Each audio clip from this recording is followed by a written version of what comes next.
Onward, Christian soldiers, marching as to war, with the cross of Jesus going on before. Christ the royal master leads against the foe. Forward into battle, see his banners go. Onward, Christian soldiers, marching as to war, with the cross of Jesus going on before. Oh, for a faith that will not shrink, though pressed by every foe, that will not tremble on the brink of any earthly woe, that will not murmur or complain beneath a chastening rod, but in the hour of grief or pain will lean upon its God. A faith that shines more bright and clear when tempests rage without, that when in danger knows no fear, in darkness feels no doubt. Lord, give us such a faith as this, and then whatever may come, we'll taste and hear the hallowed bliss of an eternal home. A charge to keep I have, a God to glorify, a never-dying soul to save, and fitted for the sky, to serve the present age, my calling to fulfill. Oh, may it all my powers engage to do my Master's will. Arm me with jealous care, as in thy sight to live, and O thy servant, Lord, prepare a strict account to give. Help me to watch and pray, and on thyself rely. Assured if I my trust betray, I shall forever die. Rise up, O men of God, have done with lesser things. Give heart and mind and soul and strength to serve the King of Kings. Rise up, O men of God, his kingdom tarries long. Bring in the day of brotherhood and end the night of wrong. Rise up, O men of God, the church for you doth wait. Her strength unequal to her task, rise up and make her great. Lift high the cross of Christ, tread where his feet have trod. As brothers of the Son of Man, rise up, O men of God.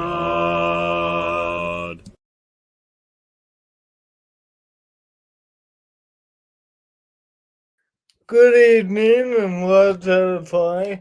Tonight is our study to show ourselves approved class. We're going through the book of Genesis with Levi. Levi is unable to be here live with you, but he did present a lesson, and so at some points I'll come back and facilitate any discussion or questions or comments, but let's get into our class. Good afternoon, and welcome to another edition of Study to Show Ourselves Approved. This is our Monday afternoon class, and this particular series, I should say, is beginning at the beginning, lessons in Genesis, or lessons from Genesis. And we continue our study in Genesis, having left off with Joseph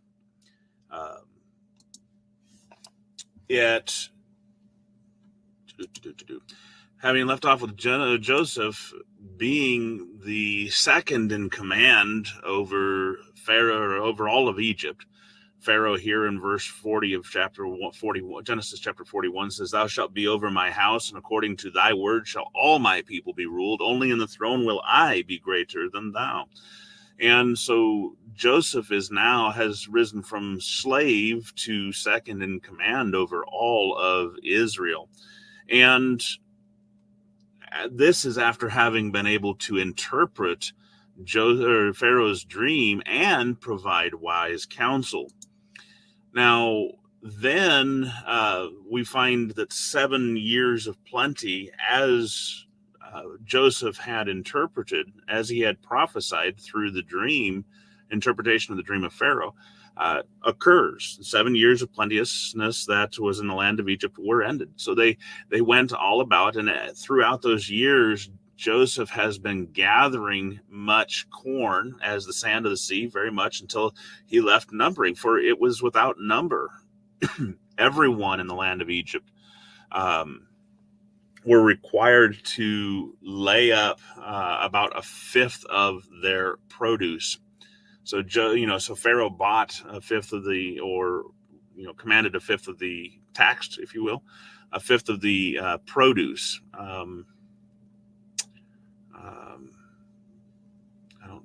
trying to remember now where it was that that was put up.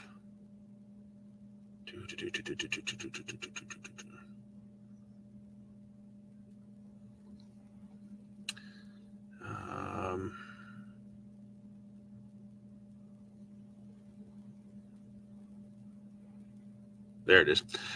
Take up the fifth part of the land of Egypt, in verse 34, during those 7 years of plenty, and that's exactly what they did. Now, so the 7 years of famine end, or 7 years of plenty end, and the 7 years of famine begin, and it's come so hard that the famine was in all the lands around, but in the land of Egypt there was still bread. So that's important to note. And when even the Egyptians began to cry for bread, Pharaoh says, "Hey, go to Joseph. Go to Joseph, and he'll tell you what to do. You just do what he says." And Joseph opens the storehouses, sells to the Egyptians, and the famine gets even worse. And so all the countries comes to Egypt to buy corn because, hey, that's where all the food is. So we left off there, and we begin in Genesis 42, and starting in verse 1. Good place to begin, 42,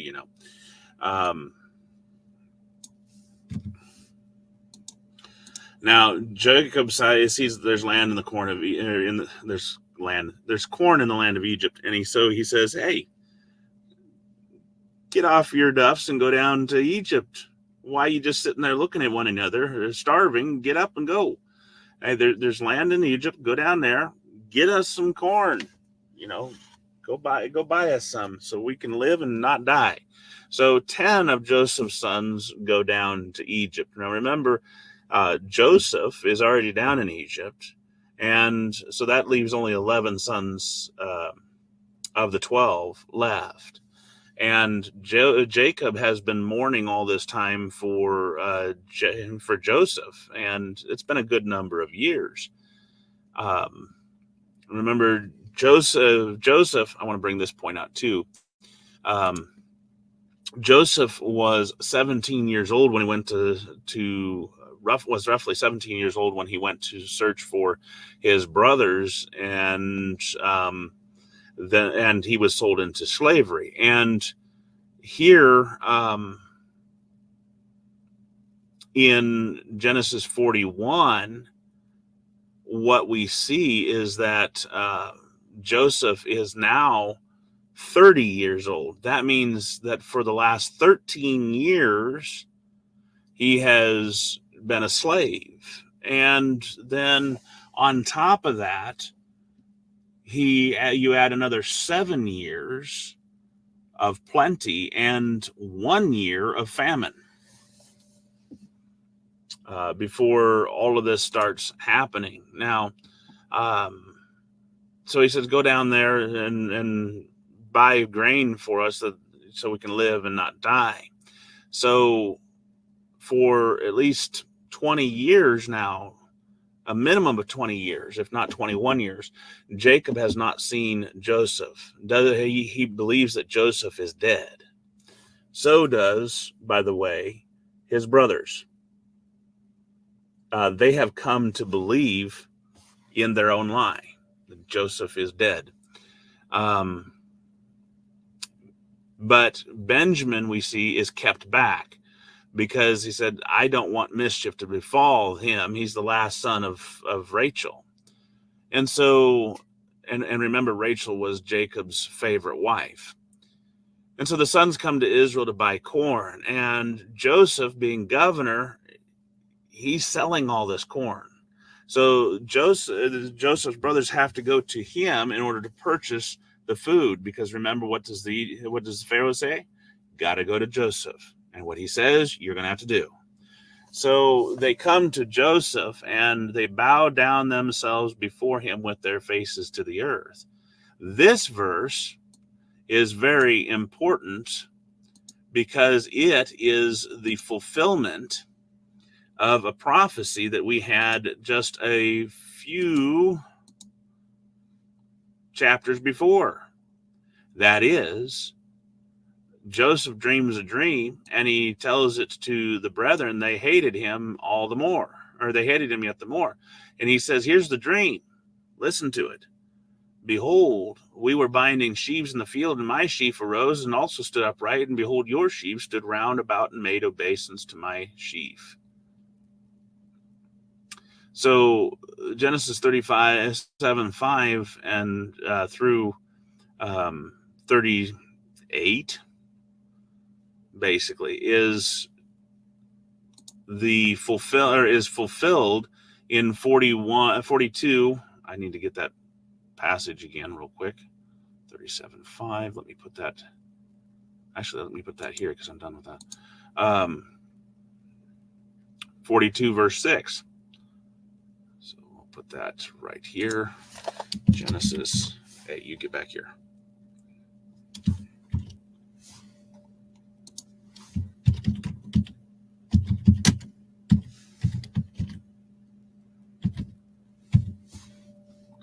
Save. And go back over here to Genesis 37:5. We're going to put that here. 42:6. Save. So that's the fulfillment of this prophecy. So as we go through here, that's interesting. I thought sure I removed that.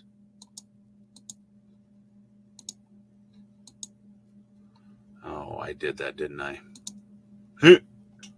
That's funny.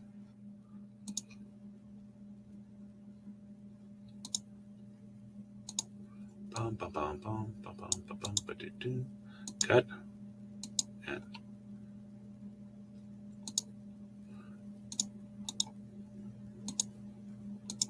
save. That's where they bowed themselves down with their faces to the earth. And Joseph sees his brethren. He knows them, but he makes himself as a stranger. So even though it's been 20 some years since he's seen his brothers, he knows them. Now, of course, you'd say, hey, well, there's 20 years, lots can change in 20 years. Well, his brothers were adults. And so, yes, there's been changes, but once you get to an adult, there's a big difference between a change as an adult and a change as a teenager. Joseph being 17 when they last saw him has changed quite a bit. Plus, Joseph has shaved himself and has taken on the mannerisms of an Egyptian. He's different. He looks different. He acts different. And he speaks roughly to them, and he says to them, hey, where you come from? And they're like, well, we're from Canaan.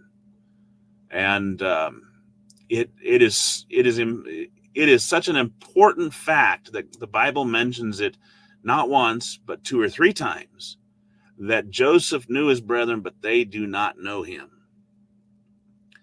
And Joseph remembers these dreams, and that we just saw fulfilled back there in 37. And he says, you are spies. No, we're not spies.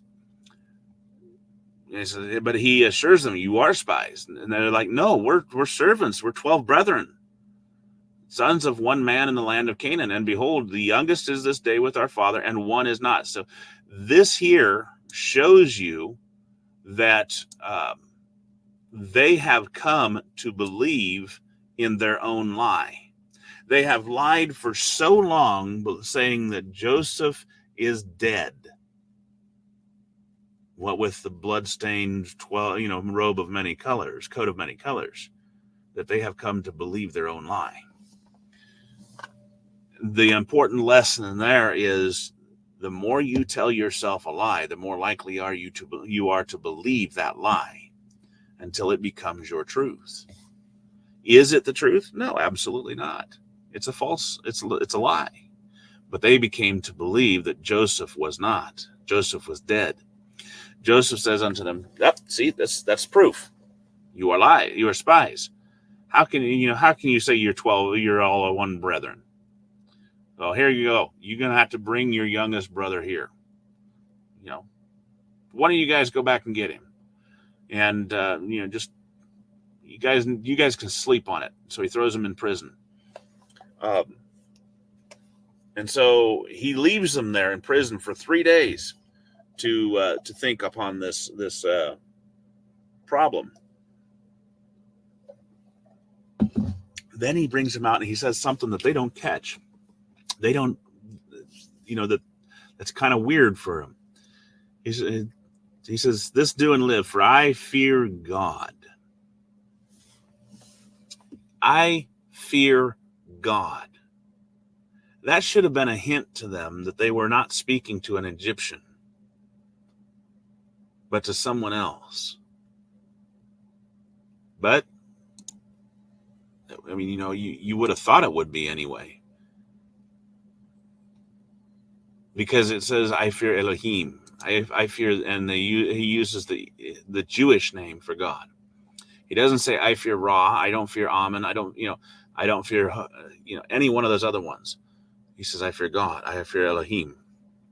If you be true then, that one of your brethren be bound in the house of your prison, and the rest of you go carry corn for the famine to for your houses. But you bring your youngest brother to me, and your words will be verified, and you won't die. And that's what they did. They went ahead and chose his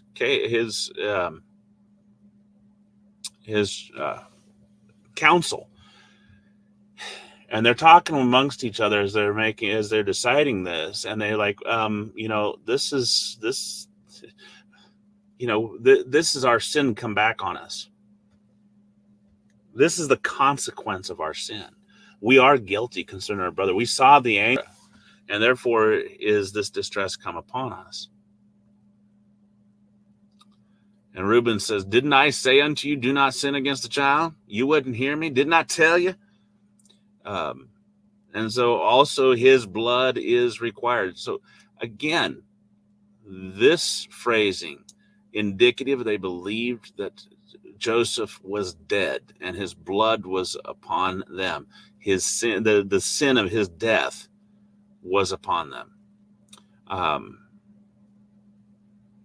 And boy, did it hit him hard. He struggled to refrain himself from, from showing them that it was him, that he was alive. He was their brother. And so, he turned and headed out of the room, wept, got it all out of his system, comes back to them and communes with them, takes their chosen victim, their chosen sacrifice, which is Simeon, binds him before their eyes, throws him back in prison, and Joseph sends them away with full sacks. Now, the little prank he pulls on them is that he puts every man's money back in their sack, and he gives them provisions for the way and sends them on their way. So they, without thinking about it, they don't check their bags. They just simply, okay, he filled our bags and they look full. So here, we'll put them on our donkeys and get out of here. So they put the grain on their donkeys, get out of there. And as they get to the inn, as they go in the evening to feed their donkeys, well, he spies his money. He's like, my money's here. Look, I've got my money in my sack. How is this? And every single one of them is like, what's this? And so they were shocked. They were scared. What in the world has God done to us? I mean, here they are in a turmoil. They go down. They're hungry. They're starving. They get down there. They have to go to see the highest figure, the second highest figure in the land, and he accuses them of being spies. And you see what turmoil, what mental anguish that puts on him. Oh no, this can't be happening. And no, we're not, no matter what they do to try to assure him they're not spies, he ends up throwing them into prison. Throws them in there. You're spies. And then he comes and he throws them a rope. Okay, here's what you're going to do. Most of you, all of you but one, is going to go, and you're going to go home with your food. But when you come back, you need to return with your youngest brother. Then what you say will be verified. You will be found to be true men. And so they're still in anguish. Oh no, I can't believe that this is happening to us. Here we are. We're going to have to go back. We're going to be missing one of us. And what's that going to do to our dad? What's that going to be doing to our father Israel? And you know what? This is all because we sold, we sold Joseph. And we didn't spare because of his crying and his beseeching us and his pleading for us. And now, he's dead. It's all because of us.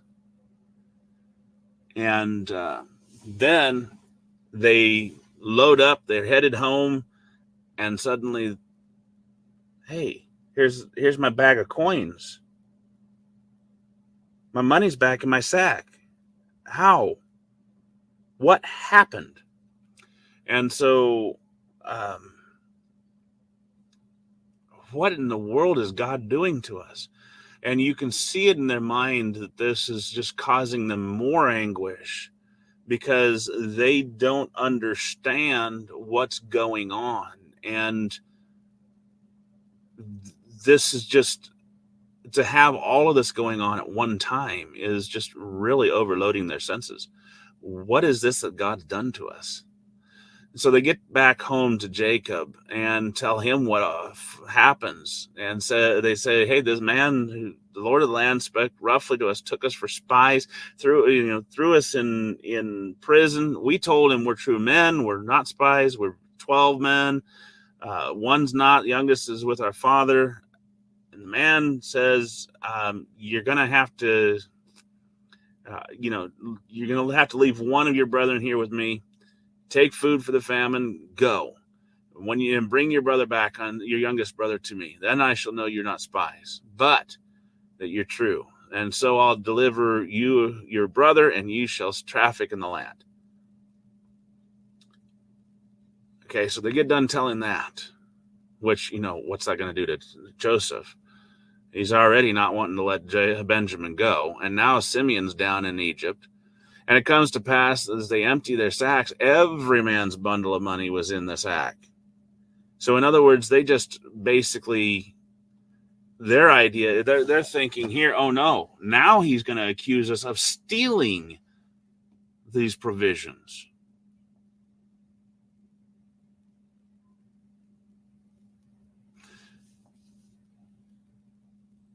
So yeah, they're afraid.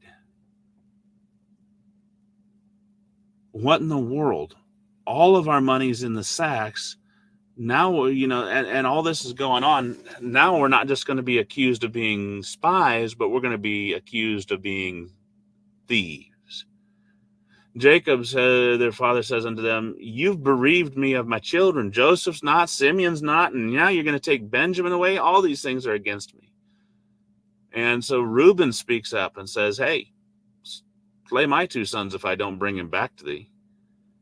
Don't, deliver him into my hand. I'll bring him to thee again. I promise on the life of my two sons. And Jacob's adamant, my son will not go down with you. His brother's dead and he alone is left.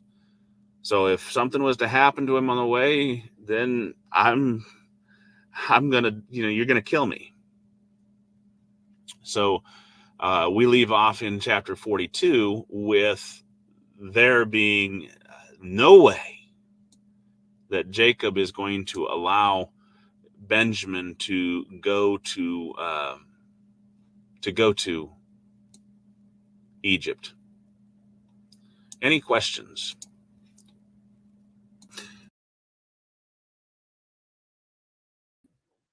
Any questions or comments? Yeah, Heather.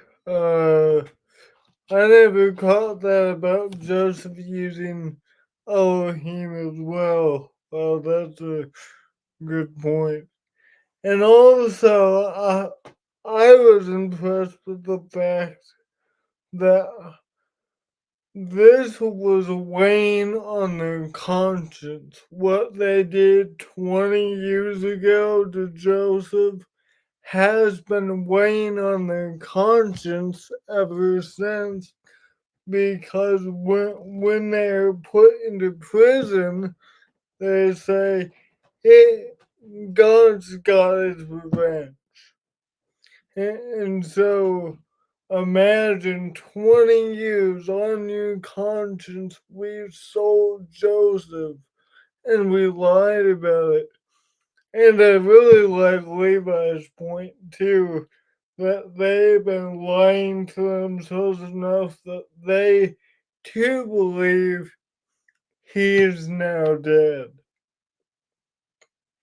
We sold him and now he's dead. So great points, Levi. Alright, is there anything else?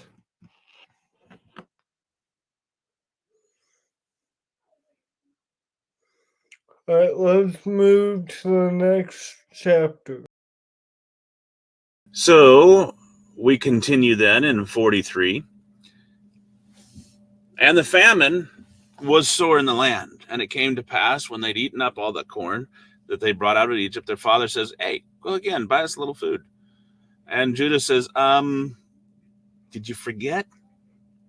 The man solemnly protested to us, saying, you shall not see my face except your brother be with you.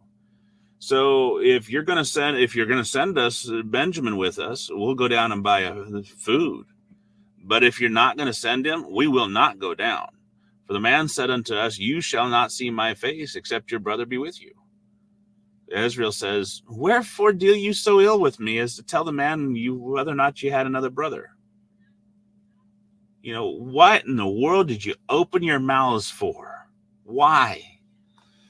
And they said, the man asked us straightly of our state and of our kindred, saying, is your father yet alive? Have ye another brother? And we told him according to the tenor of these words. Could we certainly know that he would say, bring down your brother? So basically they're saying, this man asked us, do you have a dad? Is he still alive? Do you have any other siblings? Are they alive? And so we, out of all honesty, answered the questions. Could we certainly know that he wanted us to bring, our brother down? Judah says to Israel, to Jacob, then he says, send the land with me, and we will arise and go, that we may live and not die, both of us, you and us, and our little ones. And I will be surety for him. If of my hand you shall require him. If I do not bring him to you, and set him before you, then let me bear the blame forever. For except we had lingered, surely now we had returned the second time. Judah's an interesting case. Remember that Judah is the fourth of Jacob's sons by Leah. And I'm not going to get into how much of an interesting case he is at this time, but just suffice it to say he's an interesting case because he's the one that suggested to sell Joseph. Reuben was going to protect Joseph by pulling him up out of the pit and sending him on his way secretly. And Judah, however, is the one, hey, what profit is there if we kill him? Why don't we just simply sell him? And you literally, this many years, hundreds, thousands of years later, can see God's hand moving and working through Judah. And so Israel says to them, okay, if it must be, do it. Why don't you take the best of what we can offer? I mean, it's not much, but take a present to this man. A little balm, a little honey, spices, myrrh nuts, almonds, whatever. Take double the money in your hand that you has brought in your sacks, in the mouth of your sacks. Carry it again in your hand. Peradventure, it was an oversight. Go ahead, take your brother. Go again to the man. And God Almighty give you mercy before that man, that he may send you away your other brother and Benjamin. If I have been bereaved of my children, I'm bereaved. And what we see here in this is a fatalistic attitude. But in reality, it's also the same attitude that Job had when he said, the Lord giveth and the Lord taketh away. Blessed be the name of the Lord. If I am bereaved, I am bereaved. There's in essence, a quiet acceptance. If I'm going to stay here, I'm going to starve if you guys don't bring food. And so is Benjamin. So go ahead, take Benjamin with you. And if something happens, something happens. God be with you. So he calls down the blessing of God and leaves it in God's hand. Now, the men go ahead and take their present, take double their money, and take Benjamin, and they go down to Egypt, and they stand before Joseph. Now, Joseph sees Benjamin with them, and he says to the ruler of his house, bring these men home, slay, make ready, prepare a feast. So that's what the man does. And they bring the men into Joseph's house. Now, they didn't get such royal treatment before. Remember, when they stood before Joseph before, he accused them of being spies and threw them in prison for 3 days. Now, they're standing before Joseph, and he takes his steward, his chief man, his steward, and the ruler of his home, that's what the steward is, and sends him, has him take them home and prepare a feast for him. And you can see this. That scares them. What have we done? Why are we getting this type of treatment? And they are scared, thinking, oh no, this is just a precursor to something worse. And they said it's because, and they're thinking, okay, it's because the money was returned in our sack. And then so they're thinking, oh no, now we're going to be accused of being thieves. And so they're thinking that he's going to seek occasion, he's going to seek an offense by us or against us, and then he can fall on us and take us for bondmen as well as our donkeys and all that we have. So they decide to try to protect themselves, and they come near to the steward of Joseph's house, and they commune with him and say, hey, sir, we came down here the first time to buy food, and when we got to the inn, we opened the sacks, and behold, every man's money was in the mouth of his sacks. Now, this is a slight exaggeration because only one of the brothers actually opened their sack at the inn and found money. The rest of them waited until they got home. But regardless, every man found his money in the mouth of his sack. And so we brought all our money in full weight we bring back, and, to pay for it. And we brought other money down so we can buy more food. We don't know how our money got in our sacks. We just want to make it right.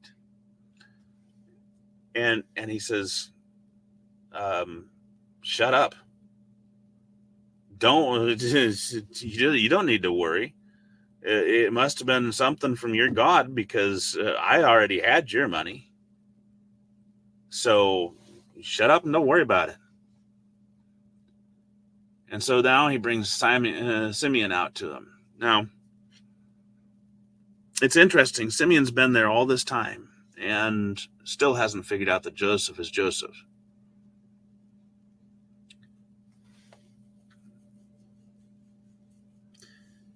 He's been in prison, but he doesn't know who Joseph is. Doesn't know anything about him. The man brings the men into Joseph's house, gives them water.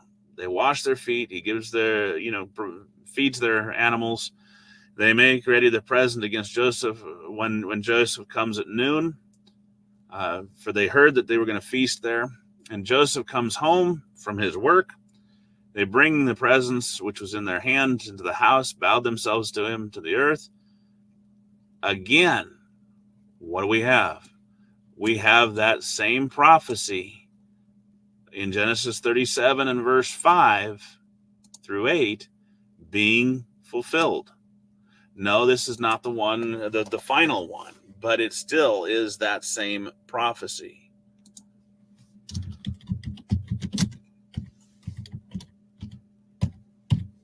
But this is the second time that they have bowed themselves down to him. And by the way, this time it includes Benjamin.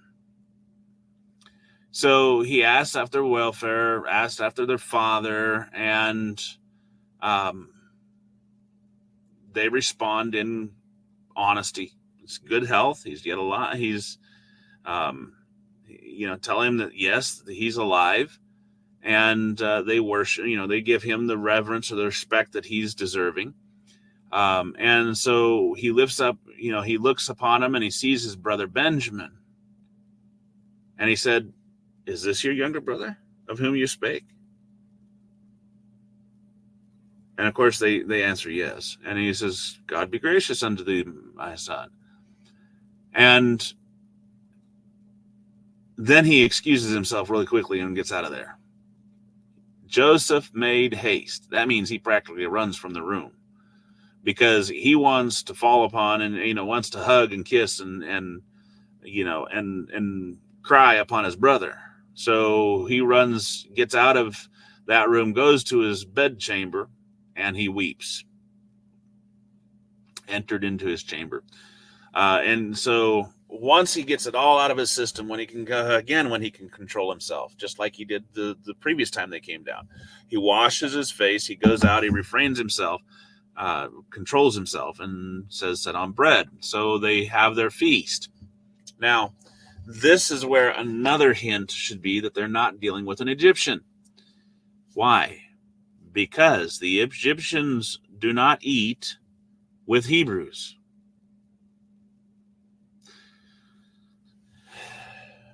So they set for him by himself. He doesn't get to eat with his household, and he doesn't eat with them, with his brothers, because the Egyptians aren't allowed to eat with the bread with the Hebrews. That's an abomination. So there's 3 tables: table for him, table for the brothers, table for the Egyptians. And this provides us a glimpse of the culture of the Egyptians during that time.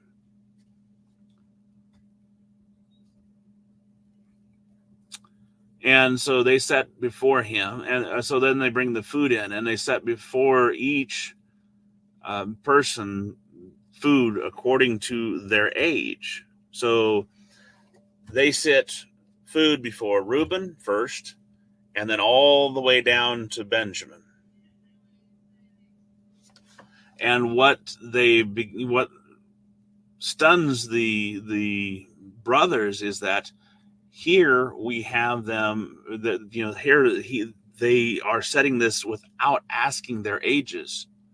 It's like they instinctively know who's the oldest and who's the youngest and which age each one falls in between. Well, that would only be if they actually knew, if someone had intimate knowledge of the family, which of course Joseph does. So they're looking at one another in shock and awe, and they're like, wow, how is this possible? So then he goes and he takes and he adds double the portion, 5 times the portion, to Benjamin. So Benjamin's plate is overloaded, and they ate, drank, and were merry.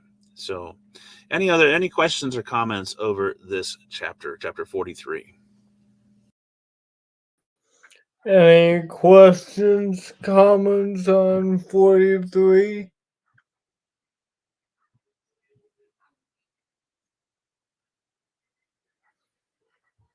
Concerns?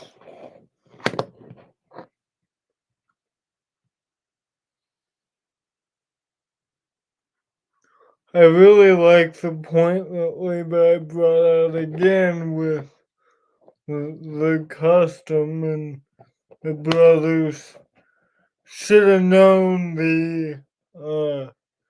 that should have been another hint, so that was cool. Alright, we'll continue then.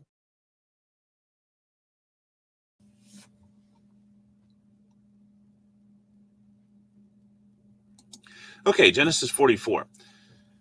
Let's see if we can make it through in the next 10 minutes. And he commanded the steward of his house, Joseph said, then saying, fill these man's sacks with food as much as they can carry. Put every man's money back in his sack. And, take my cup, the silver one, not the gold one, not the one with the pestle on it, not the vessel with the pestle, and put it in the sack's mouth of the youngest, and as well as his corn money. So they do that. And as soon as the morning was light, the men are sent away, all 11 brethren. And when they're gone out of the city, but not far off, Joseph says to his steward, up, go after them. And when you come upon them, say unto them, why have you rewarded evil for good? Is not this it in which my Lord drinketh, and whereby indeed he divineth, and you've done evil in so doing? In one regard, the Joseph's brothers were right. Let's see here. Let me grab that particular passage.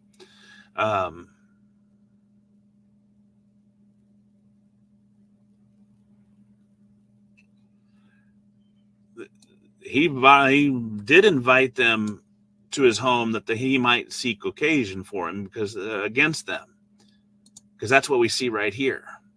But it wasn't in the manner that they were thinking he was trying to seek occasion.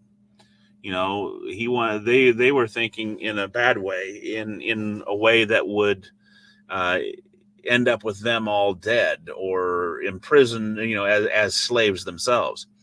And so the occasion was he now then was able to orchestrate it so that they took his special cup and put his plan into action, a grand plan. So the steward overtakes them. He spake unto them the words that Joseph said, and they said, "What do you mean? What are you talking about? We've done nothing. The money which we found in our sacks we brought, and we paid thee. How then should we steal out of your Lord's house silver or gold? We didn't need to. We gave you what we had." And so with whomsoever of your servants it be found, let him die, and we'll also be my Lord's bondsmen. And he said, No, we don't want that. Actually, he said, no, let it be according to your words. He with whom it is found shall be my servant, and you shall be blameless. Now, he changes their words. He basically says, I don't want the death of the person. I would rather he be my servant. The rest of you can be blameless. So they take down their sacks. You know, that's acceptable. They take down their sacks and open their sack, and he searches. He begins at the eldest. He leaves off the youngest and finds the cup in Benjamin's. And then, all the wailing and crying and you know, all the party breaks loose. They rend their clothes. They all get back up on their donkeys and they head back to the city just as fast as they can. And Judah and his brethren come to Joseph's house, for he was yet there, and they fell before him on the ground. Joseph says, why have you done this? You know, and he's acting all upset and mad and angry. Don't you know that such a man as I can certainly divine? In other words, I can tell the future. I prophesy. And you remember that's how Joseph got his position. He was the one that, by the power of God, interpreted Pharaoh's dreams. And remember, Joseph was the one that dreamed dreams. And they knew what those dreams meant. So it was not a stretch to say that Joseph divined. Joseph was able to tell dreams. He was an interpreter of dreams. And Judah says, what shall we say unto my Lord? How can we clear our names? God's found out the iniquity of your servants. Behold, we are my Lord's servants, both we and he also with whom the cup is found. And Joseph says, no, I don't want that. God forbid. But the man in whose hand the cup is found, he shall be my servant. The rest of you, go away. And Judah comes near and lays out the situation for him. He says, no. You know, he says, hey, come here.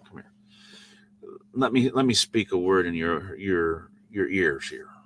Don't be angry with us. For you're even as Pharaoh. You asked us, have you a father or a brother? And we said, in all honesty, we have a father, an old man, and a child of his old age, a little one. And his brother is dead, and he alone is left of his mother, and his father loveth him. You know, we told you all this in all honesty. And you said unto thy servants, bring him down unto me, that I may set mine eyes upon him. And we told you the lad can't leave his father, for if he should leave his father would die. But you insisted that he come down to you, or we wouldn't be able to see you again. So we came to your father, or to our father, and we told him the words, and it took a bit. Our father said, go again, buy us a little food. We said, we can't go down. If our youngest brother be not with us, then we will, if our youngest brother be with us, then we'll go down, because we can't see the man's face except our youngest brother be with us. And your servant, our father, said unto us, you know that my wife bare me 2 sons. One went out from me, and I said, surely he's torn in pieces, and I saw him not since. You take this also from me, and mischief befall him. You shall bring down my gray hairs with sorrow to the grave. Now, if I come to your father, if I come to your servant, our father, and the lad be not with us, seeing that his life is bound up in the lad's life, it shall come to pass when he sees that the lad's not with us, he will die. And your servants will bring down the gray hairs of your servant, our father, with sorrow to the grave. So Judah's laying it on very, very thick. And he says, for your servant became surety for the lad unto my father, saying, if I bring him not unto thee, then I shall bear the blame to my father forever. Now, let me stay here instead of the lad. Let me take his place. How shall I go up to my father, and the lad be not with me, lest I see the evil that should come upon my father? So Judah really, really makes an impassioned plea for mercy to Joseph. And he lays it on. He lays out the truth, but he lays it on really, really thick for mercy from Joseph. Any questions or comments on Genesis chapter 44? Any questions or comments?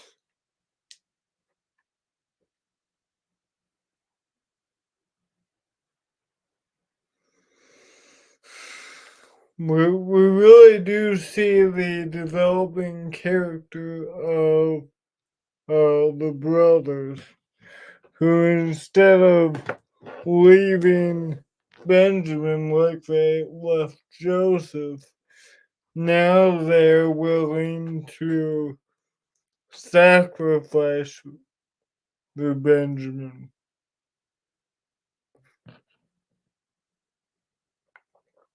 And go to bat for him. So now Joseph sees them as changed men, and I think they did. I think their character proved it. All right.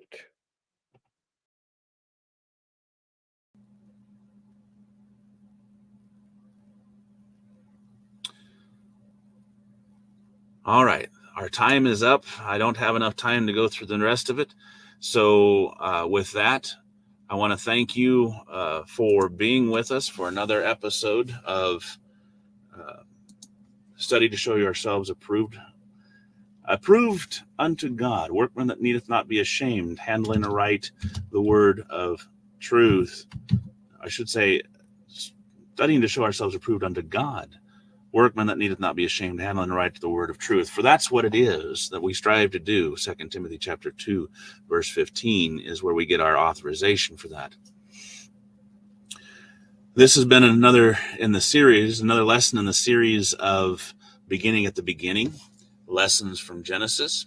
We hope and pray that you have been edified, encouraged, built up, and instructed, drawn closer to God.